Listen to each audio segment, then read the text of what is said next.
Jim, how does something like this go down?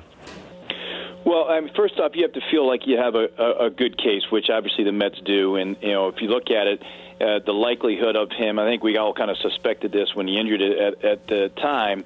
We all know that he likes to ride horses. It was probably, again, this is more speculation than anything else. You have to be careful. But, there are like 100 different things in your contract that you are not allowed to do.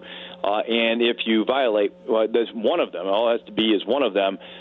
Then the team, and you're injured and you're out for a period of time, like it is with Cespedes, it's likely he violated one of those many, potential issues that are in the contract. Then you can try to void the contract, which we don't have a lot of precedent. In fact, there's very little precedent in Major League Baseball for. Or two, you could convert it to a non-guaranteed contract, which, at the end you could end up releasing the player and only pay him 1/6 of the salary. So that was the kind of the area where the Mets were coming from, that area of, let's say, negotiation when they went to Cespedes with this new and amended deal. What do you think this means in terms of the Mets' wiggle room financially underneath that luxury tax threshold?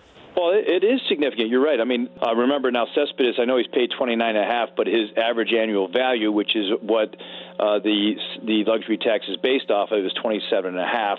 So let's say he's $10 million. It's a straight. Let's say it was $10 million that they saved. It would be $10 million of savings. So there's $15.5 if they're lucky enough to try to move Jed Lowry and get somebody to take back some of the salary.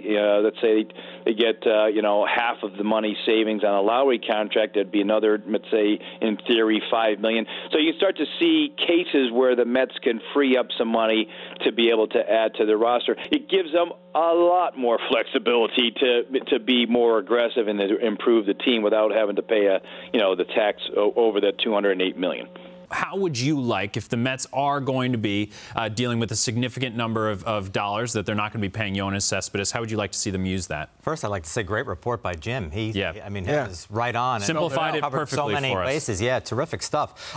Look, I want them to improve that bullpen, Doug. I mean, we've talked about it over and over again. They haven't made any additions to the bullpen, and I don't buy the idea that Lugo and Gesellman are additions to the bullpen because they're not going to be starters now because they have, as Brody put it, the deepest rotation in baseball. So start signing some high-end relievers. I'd like Dellin Betances on this team to start with, and then add another Betances-esque arm to it as well, especially if the money works out. But get some more inventory in that bullpen.